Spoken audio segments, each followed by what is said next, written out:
Baik. Bismillahirrahmanirrahim. Assalamualaikum warahmatullahi wabarakatuh. Eh, Alhamdulillah, alhamdulillahi ala ihsanih, wa syukru lahu ala taufiqihi wa amtinanih, wa ashhadu an la ilaha illallah wahdahu la syarika lah ta'ziman li sya'nih, wa ashhadu anna Muhammadan abduhu wa rasuluhu adda ila ridwanih, sallallahu alaihi wa ala alihi wa ashabihi wa ikhwanih, wa sallama tasliman katsira, amma ba'd. Ikhwani fillah, rahimani wa rahimakumullah. Alhamdulillah, kita panjatkan sekali lagi segala puji dan syukur kita kehadirat Allah Azza wa Jal, di mana ya Allah Subhanahu wa taala, walaupun kita berbeda tempat ya dan dipisahkan oleh waktu juga, ya terkait dengan perbedaan waktu antara Riyadh kemudian di Malaysia dan di Indonesia, tetap ya kita semua masih diberikan oleh Allah Subhanahu wa taala kemudahan untuk bisa bareng-bareng kita duduk di sini, bisa sama-sama belajar lagi, memulai kembali kajian kita yang sempat terputus ya karena kemarin Ramadan, dan sebelum Ramadan juga sempat beberapa kali Hana berhalangan. Ya, Alhamdulillah, kita bisa menyambung kembali kajian kita ini karena kalau bukan taufik dari Allah Subhanahu wa taala, tentunya ini tidak akan terlaksana ya, tidak akan terlaksana. Demikian, ikhwan. Taib. Pada pertemuan yang terakhir kita sudah bahas sampai pada permasalahan wudhu. Kemudian kita akan pindah kepada pasal berikutnya. Ya, pada pasal berikutnya ini tentang al-mashu ala al-khuffain. Ya, al-mashu ala al-khuffain. Membasuh atau bukan membasuh ya, mengusap. Al-mashu itu beda dengan al-ghusl atau al-ghuslu, beda. Kalau al-ghusl ya itu, atau al-ghusl itu membasuh. Jadi basah, airnya banyak, airnya itu sampai. Kalau mashu itu tidak basah, tidak, airnya itu cuma sisa yang ada di tangan. Itu namanya mashu. Jadi air yang sisa, jadi bukan air yang ziyadah, yang berlebih.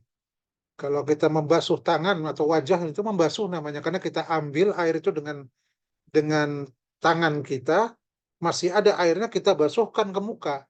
Itu namanya membasuh. Kalau masah itu tidak. Ya, air yang berlebihnya itu dibuang, hanya yang tersisa di tangan itu saja. Ya, jadi dia tidak mengalir airnya. Nah, ini namanya mashu alal khufain.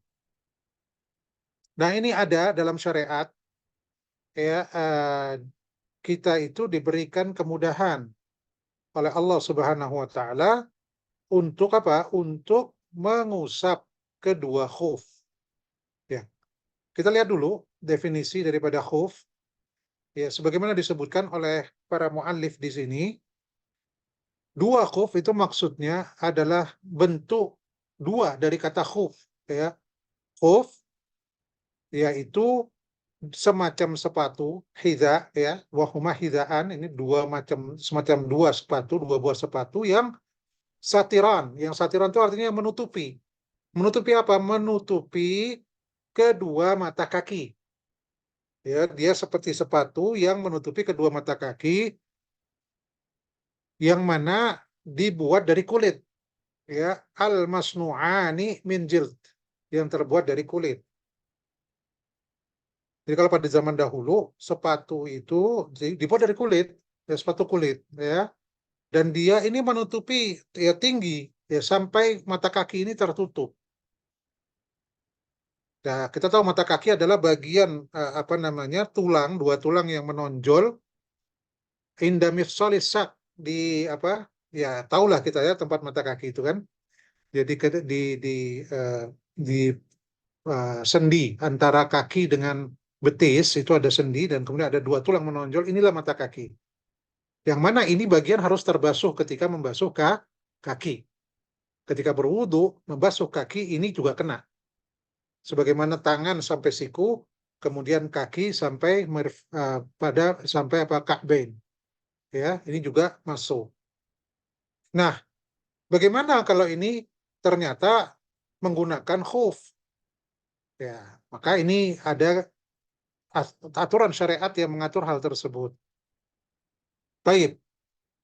Jadi di sini disebutkan oleh uh, al-muallif, para penulis kitab ini, bahwa hukumnya adalah rukhsah jaizah lirrijal wan nisa fi kulli hal.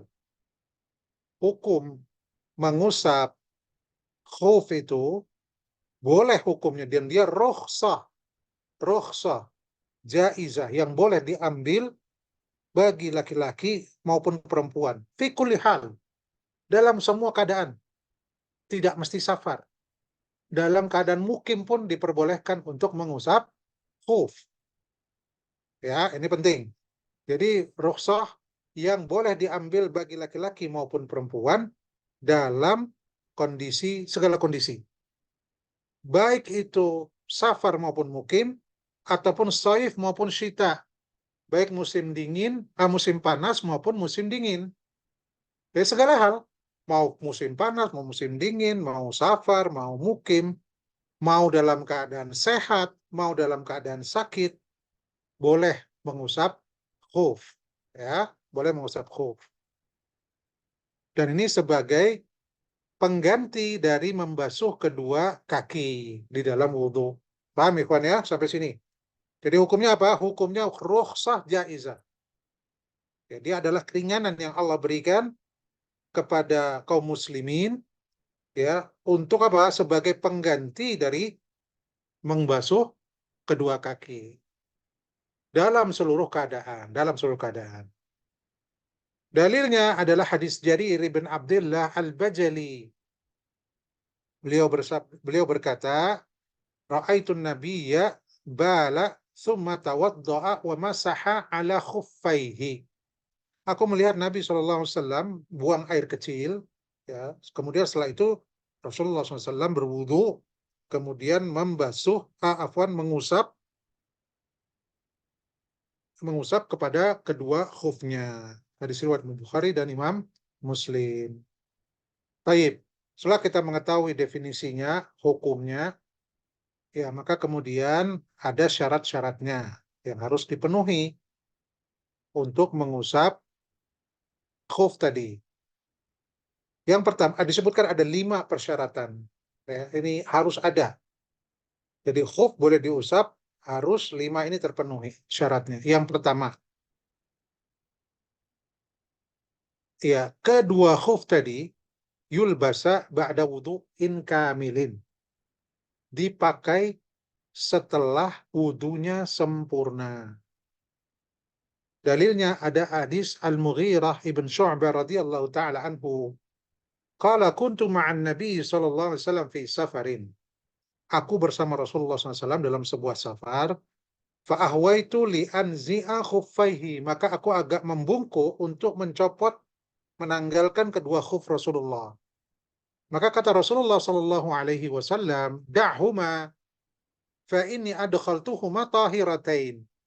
Biarkan saja. Ya, jangan dicabut maksudnya, biarkan saja, nggak usah dilepas. Karena aku memakai keduanya dalam keadaan suci.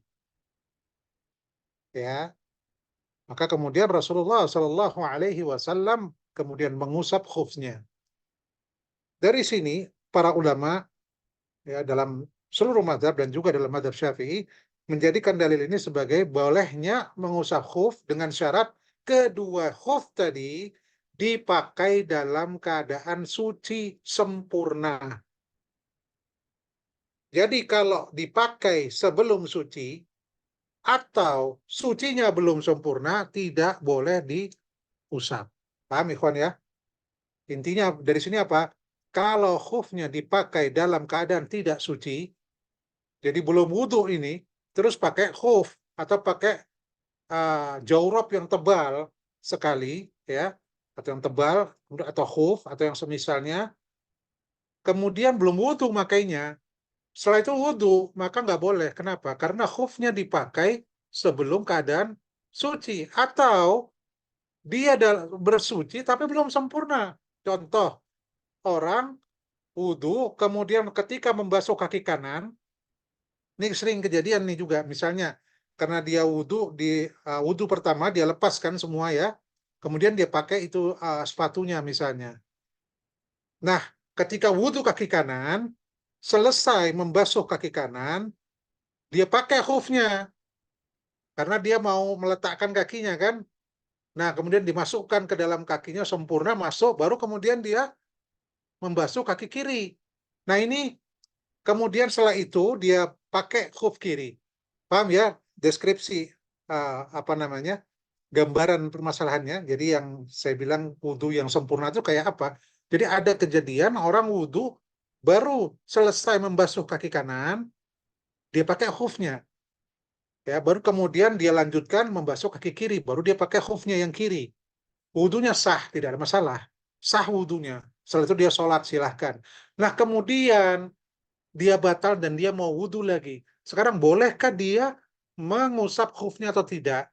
Maka kita katakan tidak boleh. Kenapa? Karena ketika dia pakai khufnya, tidak dalam keadaan suci sempurna. Lah kok bisa? Ya karena ketika dia pakai khuf kanan, dia baru selesai membasuh kaki kanan. Kaki kirinya belum. Paham ya, kawan ya? Jadi kalau mau pakai khuf dan nantinya akan diusap, harus sempurna dulu wudhunya. Selesaikan wudhunya baru pakai khufnya.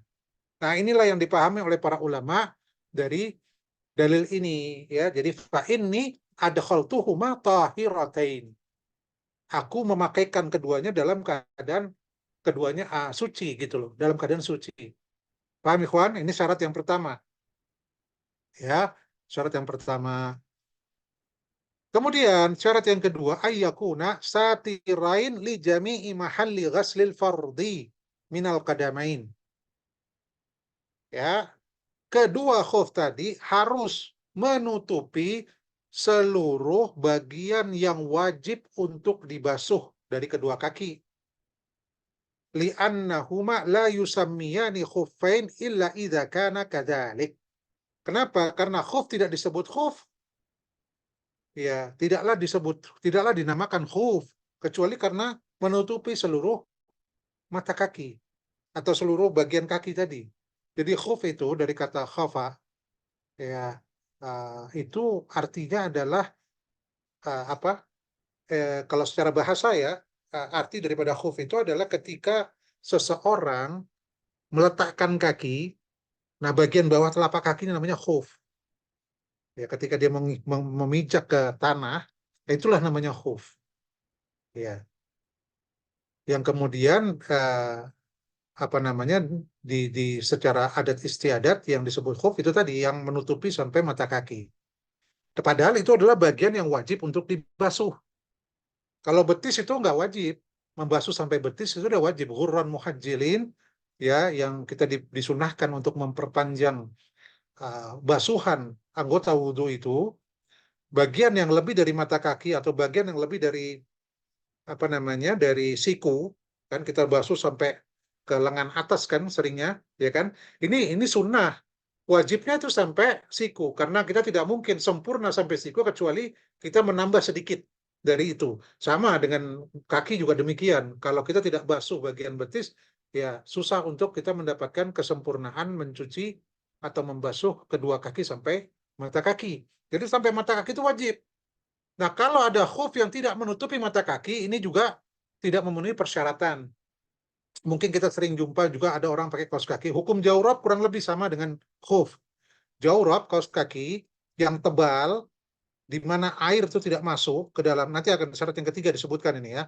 Jadi yang syarat ketiga itu an yamna'a nufudhal ma' ilal qadamain min ghairi mahallil khars ay al khiyatah. Jadi airnya itu apa namanya khuf tadi itu menghalangi sampainya air ke kedua kaki. Jadi kalau kita teteskan air ke situ, kita basah itu nggak sampai ke kulit, ya.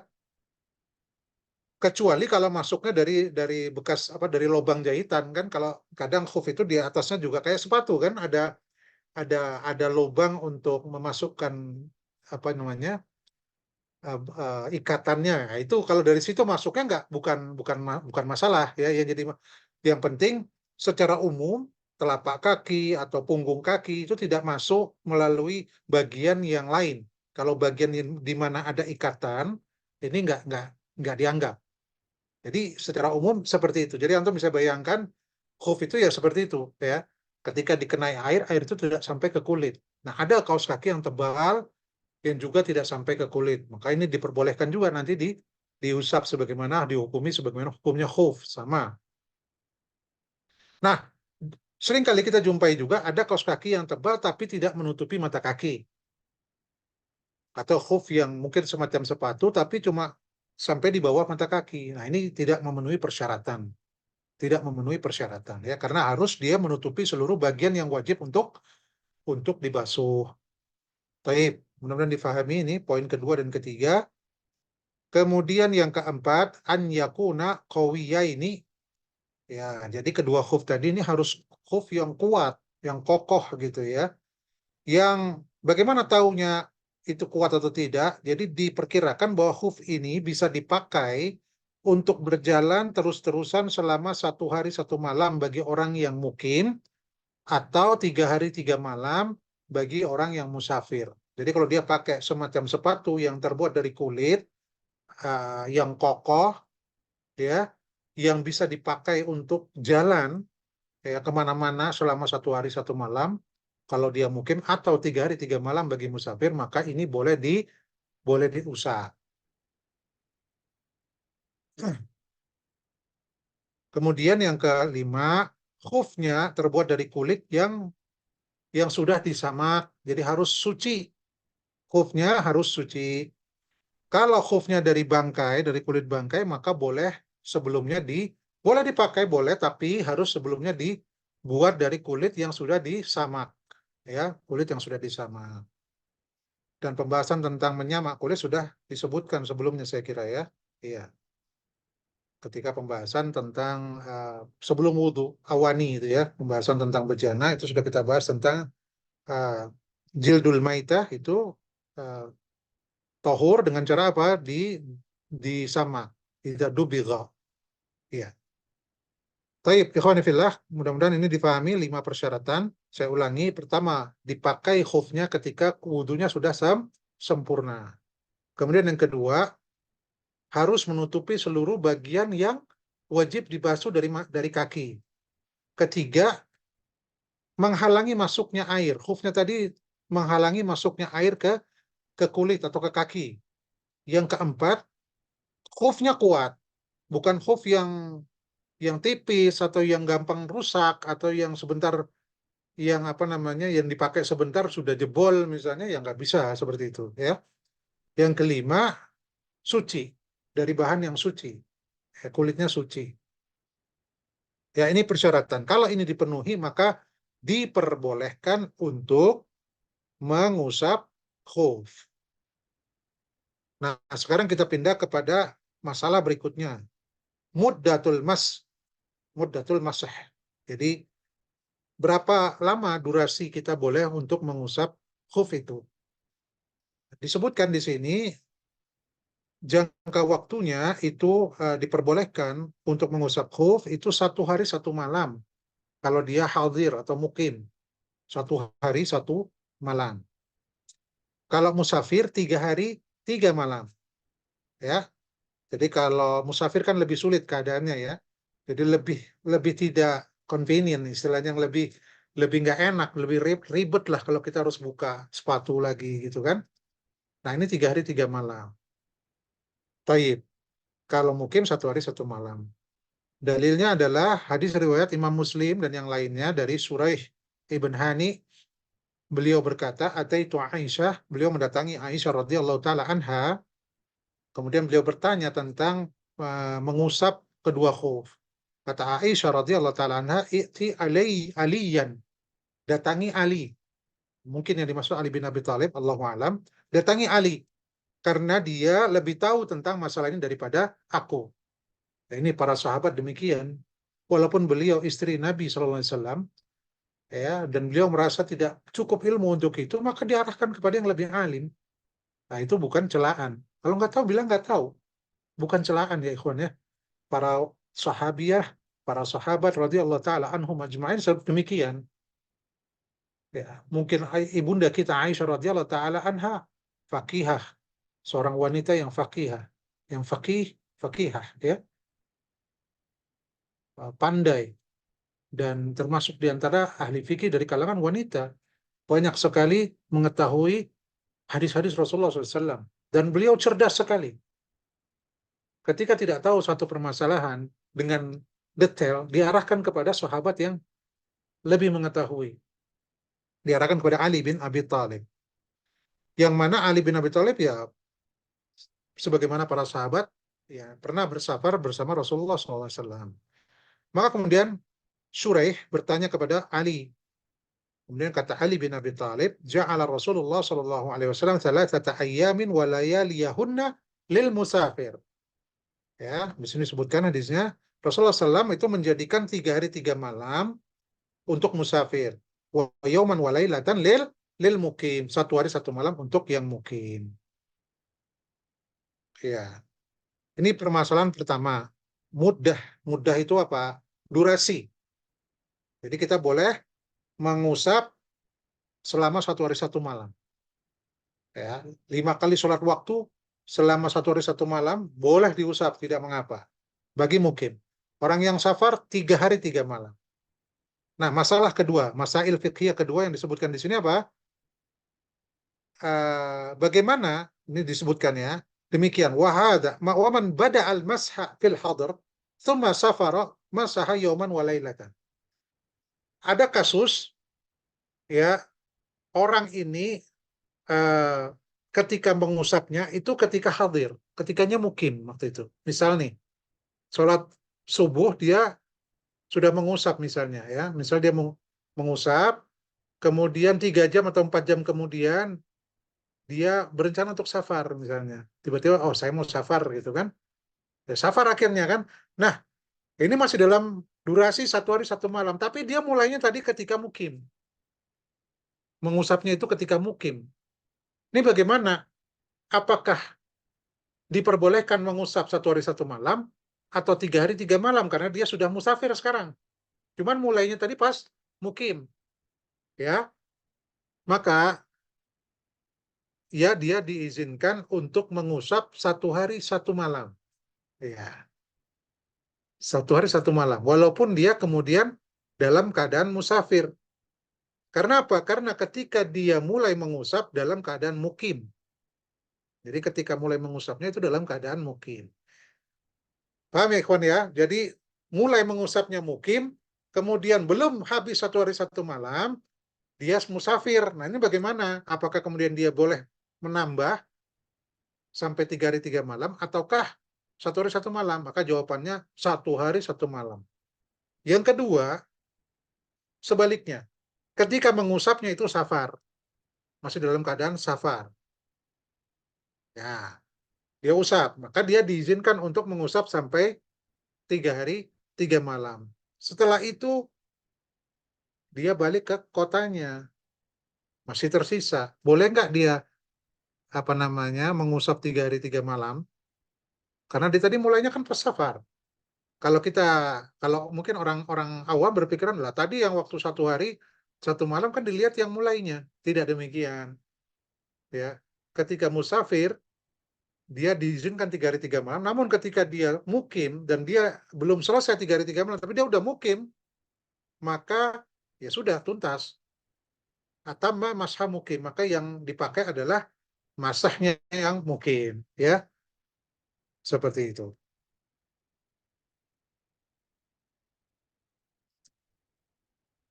Contoh misalnya duhur dia masih safar, masih di jauh dari Riyadh misalnya 300 kilo, 400 kilometer. Dia mulai mengusap di situ misalnya. Ya, kemudian ternyata maghrib sudah sampai Riyadh. Dan dia mukimnya di Riyadh misalnya. Ya sudah, selesai. 1 hari 1 malam saja jadinya, bukan 3 hari 3 malam. Walaupun mulainya pas masih safar, ya. Ya, karena al-asal itu al-iqamah. Karena yang asal itu iqamah. Sementara masah itu adalah hukumnya rukhsah. Maka yang diambil untuk kehati-hatian adalah yang paling sedikit tadi, iqamah. Itu yang diambil. bukan yang 3 hari 3 malam. Ya, taib. Kemudian masalah fikih lain yang disebutkan di sini. Kalau tadi kita lihat mudahnya sudah, kemudian ini adalah pembahasan tentang kapan dimulai hitungan 1 hari 1 malam itu kapan, atau 3 hari 3 malam itu kapan mulai ngitungnya. Tabdaul muddah itu kapan? Nah, di sini sebutkan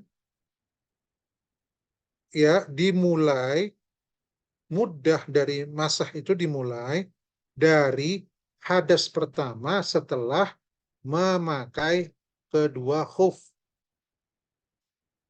Ya, hadas pertama yang terjadi setelah memakai khuf. Contoh dikasih contoh sama beliau di sini ya.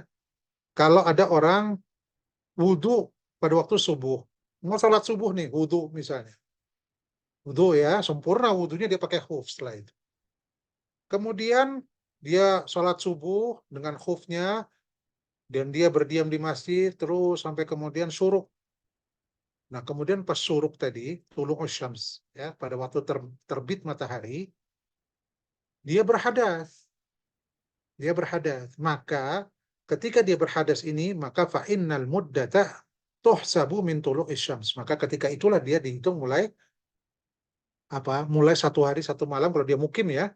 Maka 1 hari 1 malam dimulai kapan? Ketika dia berhadas pas syuruk tadi. Jadi sampai syuruk hari berikutnya dia diperbolehkan untuk mengusap khufnya.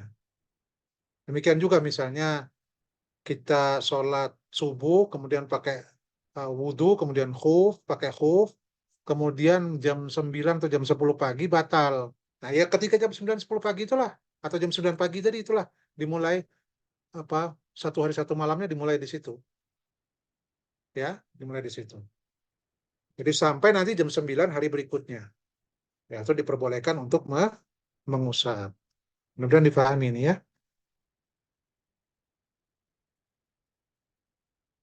Baik. Kemudian masail berikutnya adalah kaifiyatul mashi alaihima. Gimana caranya mengusapnya? Nah, di sini dalam madhab Syafi'i, al-fardu mashu syai'in walau qalla min a'lal khuf. Ini yang fardu. Jadi yang wajib, yakni apa yang wajib adalah mengusap sedikit dari bagian atas daripada khuf. Ya. Fala yakfil mashi atau fala yakfil mashu ala asfalihima. Tidak cukup mengusap bagian bawahnya. Jadi kalau misalnya ada khuf, kemudian yang orang mengusapnya bagian bawahnya saja, bagian bawahnya tok yang diusap, ini nggak cukup. Yang wajib yang mencukupi adalah bagian atasnya, walaupun sedikit, ya, walaupun sedikit bagian atasnya, bukan bagian bawahnya. Dalilnya disebutkan, ya,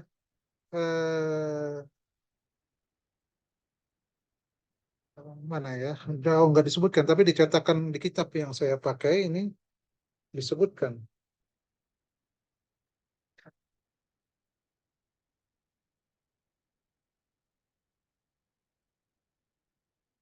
Sebentar,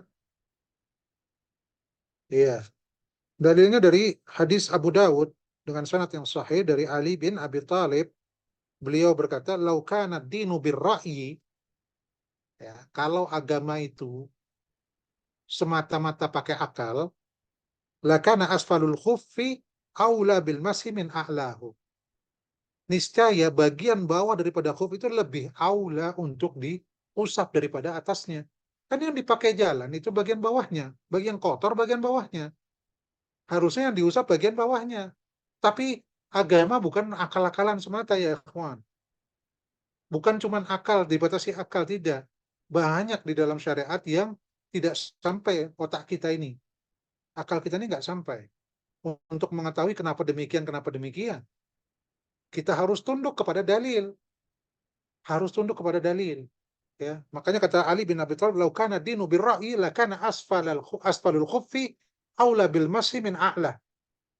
Bagian bawah lebih pantas untuk diusap daripada bagian atasnya. Tetapi ternyata Kata beliau, waqad ra'aitu Rasulullah SAW yamsahu ala zahiri khuffaihi.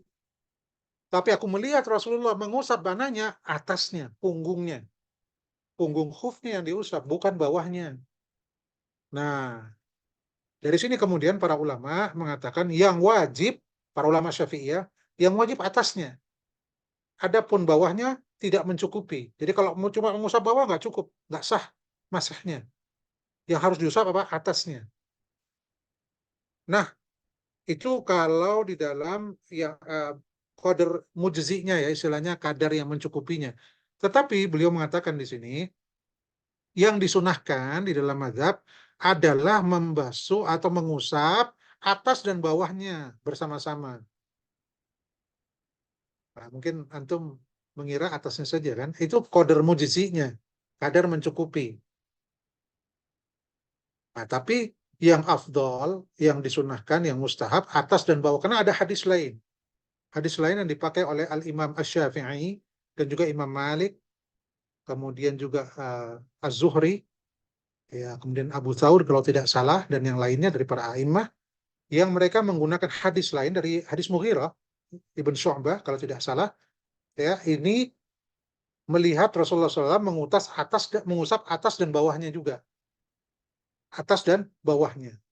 Nah, sehingga kemudian para ulama Syafi'iyah mengatakan karena ada hadis Ali bin Abi Thalib yang baru saya bacakan tadi, yang hanya mengusap atasnya saja, maka cara menggabungkannya, yang mengusap atasnya ini mencukupinya, wajibnya. Atas bawah ini afdolnya. Karena di sini yusannu, disunahkan. Caranya bagaimana? Caranya ya meletakkan apa jari-jari tangan kanan direnggangkan, mufarraqah. Ini mufarraqah nih ya. Ini kalimat mufarraqah direnggangkan ala muqaddami rijlihi minal a'la. Jadi dari bagian depan kaki. Ini kalau kaki ya khuf itu ujungnya ya ujung kaki dari situ mulainya. Tangannya direnggangkan. Jari-jari tangan kanan direnggangkan. Antum bayangkan ya. Bisa dibayangkan ya, ikhwan. Bisa nggak, ikhwan? Antum membayangkan ini. Ini khuf. Khuf, bayangkan ada khuf, ada sepatu. Kemudian antum letakkan tangan kanan di atas kaki kanan. Dari ujung kaki. Ya, di atas itu. Tangannya direnggangkan bagian atasnya. Tangan kirinya, ya, tangan kirinya, ya, lihat ini. Berikutnya, wa asabi' yadahul yusra ala muakhirati qadamihi minal asfal. Nah, ini jari-jari tangan kiri itu di bagian akhir dari kaki, dari bawah tapi.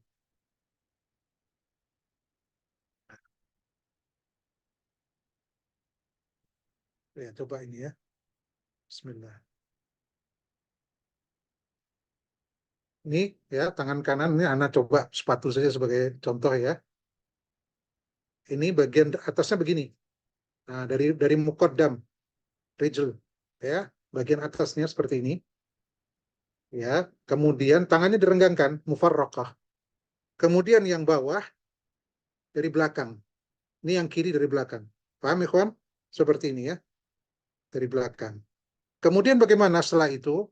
Tsumma yadhhabu bil yumna ilal khalaf, yang atas itu ke belakang ditarik, yang kiri, yang tangan kiri yang di belakang tadi ini ke depan. Ya, jadi berlawanan, tapi bareng gini. Nah, seperti itu. Ya. Dan terus sampai ke atas mata kaki ya begini. Ya, begini. Ya, sampai ke atas mata kaki. Dan tangannya ini kan basah dengan air tadi kan, ketika wudhu basah dengan air, nah sisa airnya ini dipakai begini ya, bukan dialirkan ya, kalau dialirkan namanya bukan masah tapi namanya adalah membasuh namanya. Kalau begitu masah itu kan mengusap, jadi airnya tidak mengalir. Air yang tersisa di tangan ditaruh di sini, tangan kanan ini ke sana terus naik, sementara yang tangan kiri di belakang, mulai dari belakang sini ini ke depan ya, dan ini dilakukan berbarengan satu kali cukup ya. Sampai sini paham, ikhwan?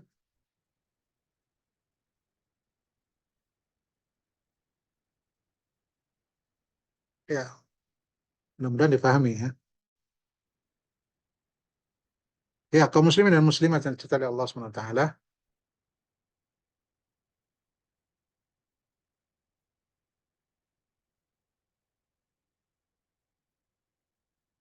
Ya, kalau ada pertanyaan silakan nanti bisa ditulis ya. Silakan ditulis di chat, nanti akan coba kita jawab kalau bisa. Kalau tidak nanti kita carikan dulu. Ya, ya ini tadi sudah kita sebutkan tadi ya. Jadi mengusap kaos kaki ketika mukim saat winter yang biasa dilakukan di Saudi. Ya, jadi ini terkait dengan al-mashu alal jawrab namanya. Mashu ala al-jawrab, mengusap kaos kaki.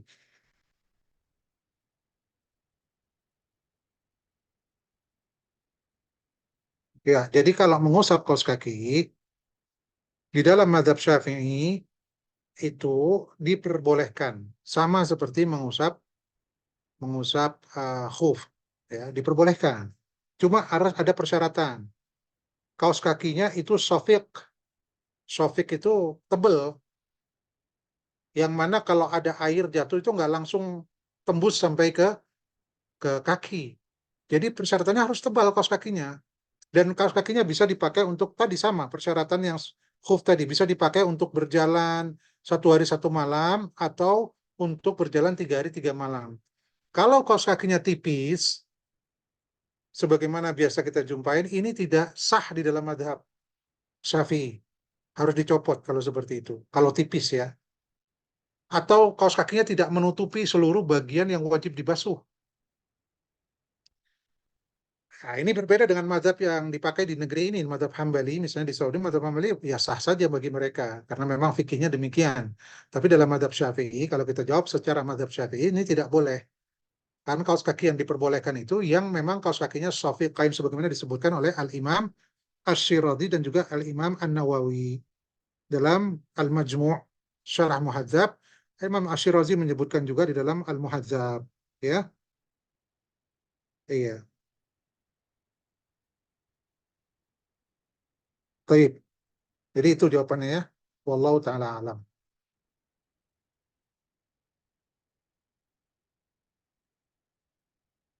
Wa iyyaki. Jazakillah khair. Baik. Nah, kalau tipis tidak boleh ya. Kalau tipis tidak boleh dalam mazhab Syafi'i, tidak boleh, harus dilepas. Jadi harus safiq, harus tebal. Nah, sekarang taunya tebal tidak bagaimana? Mudah saja. Sama seperti jenggot atau apa bulu di tangan atau jenggot di wajah. Jenggot yang tebal dengan jenggot yang tipis. Bagaimana caranya? Lihat ketika didekati dalam jarak berbicara, kalau terlihat kulit di baliknya, maka ini adalah tipis. Kalau tidak terlihat kulit, maka itu tebal. Ini secara urf seperti itu. Secara adat istiadat manusia, sesuatu disebutkan tebal, kalau apa yang ada di baliknya tidak terlihat. Kalau yang di baliknya terlihat, maka itu apa? Tipis. Kalau kaos kaki juga sama. Kadang ada kaos kaki yang tipis, yang warna yang kulit tuh kelihatan, ya karena tipisnya itu, ya. Atau apa namanya tadi air itu sampai ke kulit cepet. Begitu ditetesi air udah sampai ke kulit. Nah ini kan tipis namanya. Ya seperti itu ya. Baik. Wallahu a'lam. Ya, kemudian permasalahan berikutnya, setelah tahu cara mengusapnya, maka apa yang bisa membatalkan usapan itu? Nah, di sini pembatalnya ada disebutkan di sini ada dua, ada tiga. Yang pertama, kalau khufnya itu dicopot, baik keduanya ataupun salah satunya. Ya, misal nih, tadi dia eh, ketika sholat subuh, dia wudhu, kemudian dia pakai khuf. Kemudian dia tidak batal-batal, sampai jam 9 pun nggak batal. Tapi jam 10 dia dia lepas khufnya. Dia belum batal ya, dia lepas khufnya. Ya sudah, berarti nggak boleh lagi ngusap. Karena harus wudhu lagi. Nanti kalau pas batal dia wudhu. Karena apa? Khufnya sudah dicopot.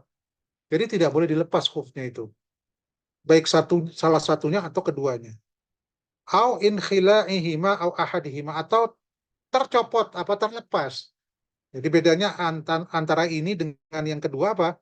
Kalau ini sengaja dilepas, kalau yang inkhila itu nggak sengaja. Misalnya jalan atau lari, saking cepatnya sepatunya copot gitu, khufnya copot. Ya itu terlepas juga namanya. Ini juga nggak boleh. Ini syarat yang pertama. Apa? Yang membatalkan, ya, yang membatalkan. Yang kedua, ya memang sudah habis durasi yang diizinkan untuk mengusap, sudah habis. Ya, kalau tadi yang apa mukim itu kan 1 hari 1 malam, kalau yang safar 3 hari 3 malam. Jadi kalau lewat 1 hari 1 malam, yang mukim ya sudah tidak boleh lagi mengusap. Harus dia mencopot sepatunya ber untuk membasuh kedua kakinya.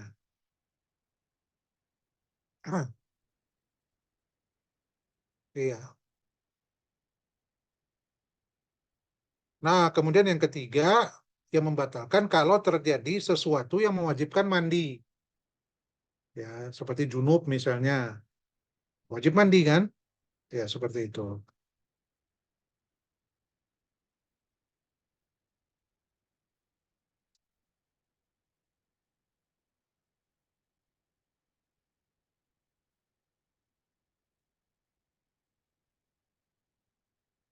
Ya, ada pertanyaan ini dari Mas Abdullah. Apakah membatalkan jika menggunakan kaos kaki dan sepatu yang diusap sepatu, kemudian kaos kakinya masih dipakai?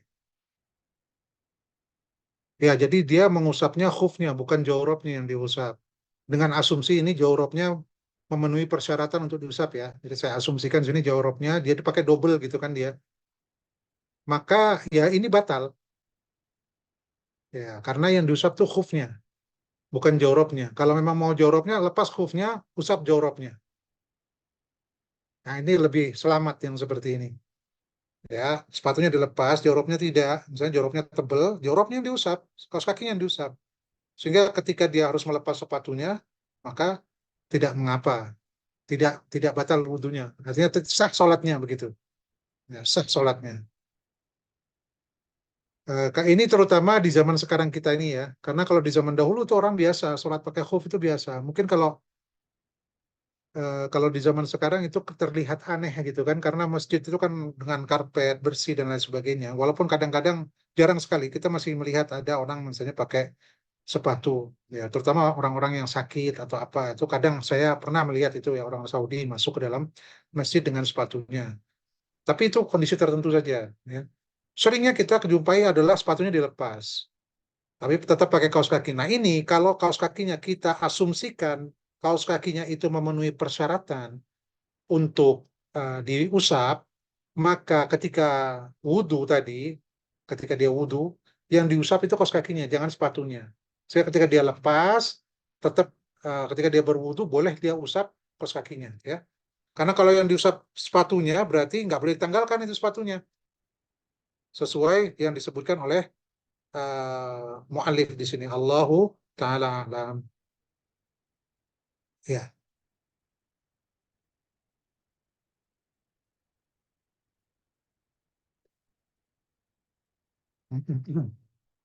Ya, jadi yang ketiga terjadi perkara atau sesuatu yang mewajibkan mandi seperti junub misalnya atau yang lainnya.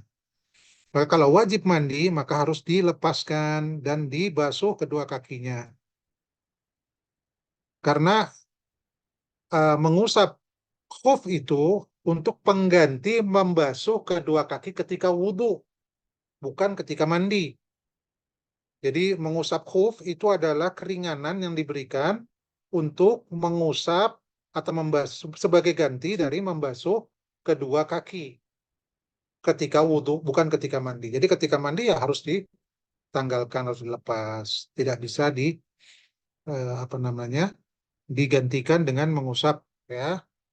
Nah, dalilnya disebutkan di sini dari riwayat Al-Imam At-Tirmidzi dan Imam An-Nasai dari Safwan ibn Assal radhiyallahu taala anhu qala kana Rasulullah SAW ya'muruna idza kunna musafirin an namsaha ala khifafina.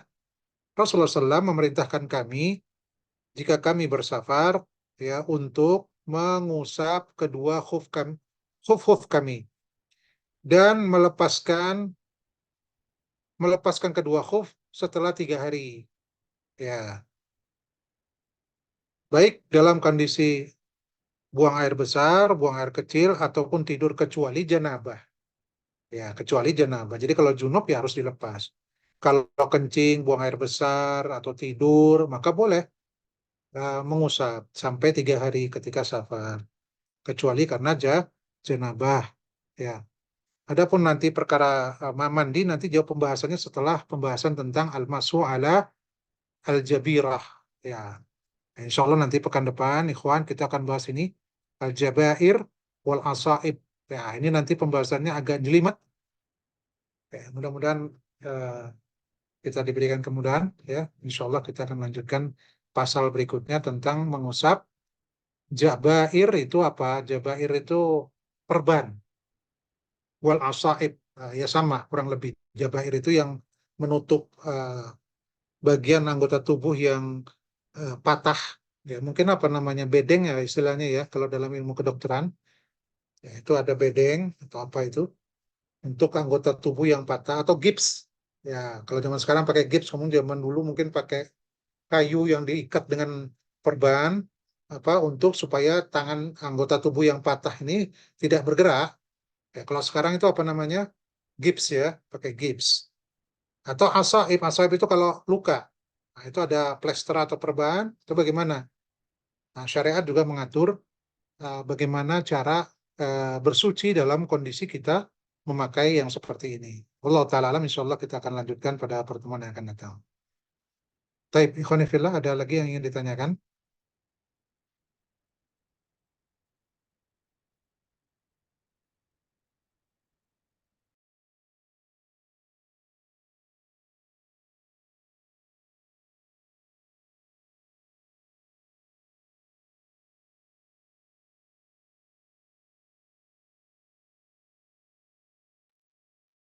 Ya, anak kira cukup ya, mungkin. Eh, sudah ada beberapa pertanyaan tadi sudah kita jawab. Ya, mudah-mudahan semua yang kita sampaikan ini bermanfaat dan bisa kita terapkan dalam kehidupan kita sehari-hari.